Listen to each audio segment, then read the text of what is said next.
CBN, Café com Política. Bruno Silva, cientista político aqui com a gente. Bom dia. Olá, muito bom dia, Sandra, Felipe e Aline, claro, todos os nossos queridos ouvintes. Bom dia. Bom dia, Bruno. A gente, na semana passada, comentou um pouco a respeito do financiamento das campanhas eleitorais, de campanhas que podem ser aquele financiamento coletivo, individual. Existe ainda o período em que é possível contribuir para a campanha do candidato, né? Não tem a menor dúvida, viu, Sandra? Na verdade, até o último dia das eleições é possível fazer essas contribuições, né? Lembrando daquelas limitações que a gente já havia sinalizado há uns dias atrás aqui nesse espaço, né? Que é principalmente o limite de 10% daquilo que é declarado, né, no imposto de renda, no caso dos doadores, pessoas físicas, que é o permitido, vamos dizer assim. Além de outras formas de doação indireta, né, como alguns serviços diretos para o partido. Então, sei lá, o pessoal vai lá e vai doar a pintura de uma sede, algo nesse sentido, também pode contar dentro dessa lógica de doação. E uma coisa importantíssima que você sinaliza aí, né, Sandra, são os prazos, né? Na realidade, até depois das eleições ainda é possível fazer algumas doações, se ficar demonstrado, por exemplo, que o candidato ou a candidata não conseguiu cumprir ali com a sua quitação, né, das suas dívidas eleitorais, viu, Sandra? Então, sim, ainda é possível. O que a gente teve na última sexta-feira foi a divulgação parcial desses recursos, né, obtidos pelas campanhas, seja através das doações e das transferências feitas no âmbito dos partidos políticos e dos demais partidos que pertencem às coligações, como um todo no caso da campanha do prefeito, ou exclusivamente dos partidos e doações de pessoas físicas, aí no caso dos candidatos a vereador, e obviamente as pessoas físicas também podem doar para os candidatos a prefeito, né? Então esses valores, por exemplo, o ouvinte do outro lado ficar curioso, quiser ir mais a fundo, já pode pesquisar no Divulga Can de Contas, porque ele consegue identificar ali, inclusive, quem doou nominalmente, o CPF da pessoa e os valores doados, no caso em que houver doação de pessoa física, Sandra. Em relação a essas vaquinhas, que a gente pode dizer assim, das eleições, né? Com essas contribuições, teve um ranqueamento que foi feito com os dados até a última sexta-feira, né? Pontuando aí quem recebeu mais. Em primeiro lugar, aqui tem Guilherme Boulos, com R$200 mil de valor arrecadado. Depois Tabata Amaral, 142 mil, candidatos aí da Prefeitura de São Paulo. E aqui da nossa região, quem aparece nesse ranqueamento aí é um candidato a vereador pelo PT, o Wagner Romão, com R$ 38.897 arrecadados por meio de vaquinhas, então, eleitorais. Isso vai se atualizando, então, também no decorrer do processo, né, Bruno? Isso, vai se atualizando no decorrer do processo. Mostra aí, né, a busca desses candidatos que você citou em tentar obter outras formas de financiamento. E eu quero até fazer um adendo aqui, viu, Sandra, para o nosso querido ouvinte. No caso específico, quando a gente observa os candidatos a vereador, há uma dificuldade adicional, porque a distribuição de financiamento, ela dentro dos próprios partidos, ela não é equânime, né? Ou seja, ela não é igualitária entre os candidatos, viu, Sandra? Na verdade, a maior parte dos recursos vão para as candidaturas a prefeito, e um volume bem menor acaba ficando por parte dos vereadores, que aí, obviamente, tentam obter recursos, né? Porque campanha custa caro, produção de vídeo não é barato, ter as pessoas para trabalhar na rua para poder levar o seu nome, o seu número, fazer a divulgação da sua chapa, também não é algo simples, exige contratação, exige recurso, então eles acabam lançando mão desses artifícios, né? Como é o caso, por exemplo, das vaquinhas virtuais, como você citou, ou buscar aí financiadores que nominalmente se identifiquem com a campanha, com a causa, que queiram fazer essa doação. É isso. Acirramento nas campanhas continuam e algumas divergências também, né, Felipe Pereira? Pois é, mais um capítulo daquela novela do União Brasil aqui em Campinas, né, com a chapa dos candidatos a vereador e o apoio a Rafa Zimbaldi ou a Dário Saad. Logo depois, vamos só retomar para o ouvinte que eventualmente não esteja sabendo, o União Brasil, ele é da base Dário, né, da base do prefeito candidato à reeleição Dário Saad.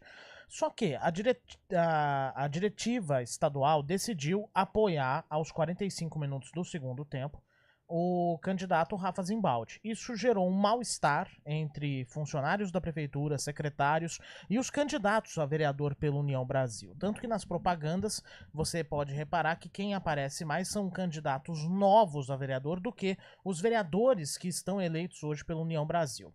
União Brasil, então, os 100 integrantes do União Brasil apresentaram uma carta de desfiliação do partido, mas depois resolveram criar um diretório municipal, União Brasil Campinas. Só que esse União Brasil Campinas parece que nasceu morto, porque tem o conflito com a diretiva estadual. E agora os candidatos a vereador publicaram uma nota dizendo que não autorizam o uso de imagens deles na campanha do União Brasil que cita o apoio a Rafa Zimbaldi. Que confusão, né? É uma torta de climão, né, Bruno Silva? Eu acho que mais do que isso, né? União Brasil, Campinas tá um desunião Brasil, né? Total. Pois é. Porque, na verdade, Felipe, o que acontece aí, né, pra gente poder entender? Essa lógica multinível da disputa dos partidos, ela é sempre delicada, né? É aquela história, para quem olhar para os partidos nacionais e achar que eles vão reproduzir-se da mesma forma, com a mesma lógica de alianças, com os mesmos princípios ideológicos, muitas das vezes, a nível local, não entender direito como funciona essa complexidade do nosso sistema político, né? Só que o que acontece, em momentos de eleições, aqueles que são lideranças que circulam nas demais esferas, e é o caso de Rafa Zimbaldi, até pela sua posição na condição de um deputado, né? Isso faz com que eles, muitas das vezes, não negociem localmente, vão para as cabeças, para utilizar um linguajar popular, né, Felipe? E nesse movimento de ir para as cabeças, procuram, de algum modo, trazer o partido para si, porque ter um partido, ainda mais do porte do União Brasil, é extremamente estratégico. Um partido que confere mais tempo de TV, um partido que está entre os maiores partidos em termos de representação nacional, tem um volume de financiamento bacana. Só que qual é o drama disso tudo? Localmente, as figuras que são o partido político estão muito do lado do Dário e pouco do lado do Rafa, né? Ainda mais fazendo os seus cálculos eleitorais e pensando nas suas eventuais chances de vitória nas eleições como um todo. Então é esse drama, é essa tensão entre membros da elite do partido local versus membros da elite do partido estadual / nacional, que foram costurados por algumas das lideranças, que tem ficado evidente nas eleições e gerando toda essa torta de climão, como você disse. Agora, a pergunta que eu fiz pro Bruno Silva ontem, quando a gente estava comentando sobre esse caso. Os vereadores podem desautorizar o uso da imagem? É uma coisa esquisita, viu, Felipe? Eu confesso pra você que até eu fiquei meio perdido nessa história toda, porque o que acontece? Em tese eles podem, porque o direito à imagem é individual, se a pessoa não autorizar, não pode utilizar, né? Só que ao mesmo tempo o partido vai montar a peça publicitária pensando, inclusive, em, vamos dizer assim, dar uma distribuição de tempo relativamente próxima entre cada um dos candidatos a fim de dar visibilidade. Só que nesse caso, o que os candidatos em si, principalmente aqueles que já são os vereadores do União Brasil, estão sinalizando? Isso está mais prejudicando a gente, de acordo com o cálculo político deles, do que nos beneficiando, né? Porque ao estarmos nessa coligação, vamos dizer assim, oficialmente, né, a gente sai prejudicado do ponto de vista da nossa estratégia. E na prática a gente sabe como isso funciona, né, Felipe? Você tem a coligação oficial, mas rola extraoficial. Quantos casos nos últimos tempos a gente já não viu de políticos que, inclusive, foram abandonando a própria sigla ao longo do caminho, né? Não é? Bruno, Aline também participando aqui com a gente, trazendo mais informações. Estamos sem a conexão com a Aline. Vamos lá, então, a gente segue aqui. Bruno, o Tribunal Superior Eleitoral, ele está preocupado também com a participação e o direito das mulheres na política. Anunciou a criação de um observatório para acompanhar a representação feminina. E a Viviane Abreu, então, explica para a gente tudo direto de Brasília. Bom dia para você, Vivi. Olá, bom dia para você, bom dia a todos os ouvintes da CBN. A decisão de criar o Observatório de Direitos Políticos Fundamentais da Mulher é da presidente do TSE, a ministra Carmen Lúcia. O objetivo é, claro, acompanhar a representatividade feminina na política. Para a presidente do TSE, esse número ainda é pequeno. Se, por um lado, as mulheres são 52% do eleitorado, por outro, estão em minoria nos cargos eletivos. E também não temos muita perspectiva de mudança, não. Olha só os dados de candidaturas de mulheres aí no estado de São Paulo. Então, no estado, mais de 26 mil mulheres participam das eleições. Elas representam 34% de todas as candidaturas para prefeito, vice e vereadores. Os homens são 66%, repetindo o cenário nacional. Mas, na disputa pelo comando das prefeituras, elas são apenas 304 candidatas a prefeita no estado, 14,5% do total, abaixo da média nacional. Em 2024, as mulheres são 15% do total de candidaturas ao comando dos municípios.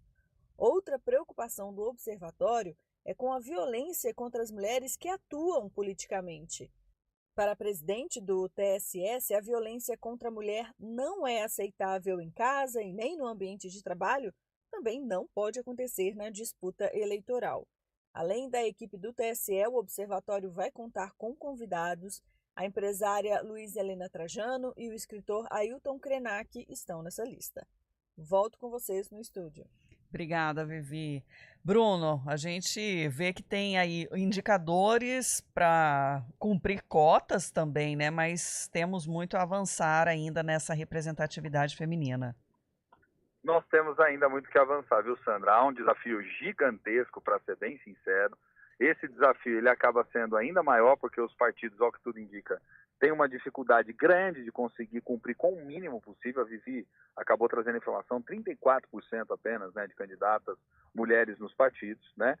Eu penso particularmente que ainda a política é um espaço que acaba repelindo mais do que aproximando as mulheres, embora, vamos ser sinceros e honestos, né, há diferenças expressivas entre os partidos políticos. Há partidos que conseguem, né, obter absoluta representação paritária entre ambos, né, os sexos, então você tem a mesma quantidade de homem, a mesma quantidade de mulher nas disputas para vereador, mas muitos ainda patinam bastante, não são atrativos, ou por vezes acabam não dando devido estímulo. E detalhe, os partidos a nível nacional, há pouco tempo, acabaram gerando um desestímulo ainda maior a isso tudo, quando deram aqueles perdões, né, aos repasses que não foram feitos de maneira correta nas últimas eleições, porque mais do que a reserva de ao menos 30% das vagas, no caso, para as candidatas a vereadora, né, você tem também a alocação de financiamento no mínimo 30%, que a gente sabe que muitas das vezes não é feito, e aí, hora ou outra, a gente já ouve as notícias quando próximo das eleições, ou pouco depois das eleições, sobre as famosas candidaturas laranjas. Em se tratando, então, de eleição para o Poder Executivo, nem se fala, né?